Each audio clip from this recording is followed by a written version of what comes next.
కార్తీక మాసంలో వచ్చేటటువంటి 4వ తిథిని, చతుర్థి తిథిని నాగుల చవితి అని పిలుస్తూ ఉంటాం. నాగులను పూజ చేస్తారు ఆ రోజున. పావుకి పూజ. పావుని ఇంటికి తెచ్చుకోవడం అన్నది సాధ్యమయ్యే విషయం కాదు కాబట్టి పావు ఉన్న చోటికే వెళ్లి పూజ చేస్తారు. నాకు మీరు ఒక విషయం కొంచెం జాగ్రత్తగా ఆలోచించి చెప్పండి. సాధారణంగా నాగుల చవితి చెయ్యనటువంటి వాళ్ళు ఉండరు. అన్ని వర్ణముల వారు చేస్తారు. అందరూ తలస్నానం చేస్తారు, చక్కగా పుట్టక పెడతారు, ఏదో అందులో గుడ్డు వేస్తారు, లేకపోతే చిమ్మిలి వేస్తారు, లేకపోతే చలివిడి వేస్తారు, లేకపోతే ఆవు పాలు పోస్తారు, ఆ పుట్ట చుట్టూ తిరుగుతారు, పిల్లా పాపలతో నమస్కారం చేస్తారు, ఇంటికి వచ్చేస్తారు. పావుని పూజ చేసేటప్పుడు ప్రకటనంగా ఒక మాట అడుగుతారు పుట్ట దగ్గర నిలబడి.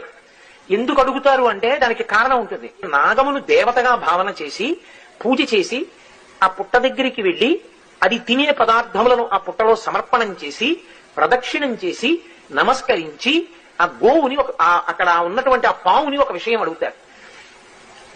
లౌకికంగా చాలా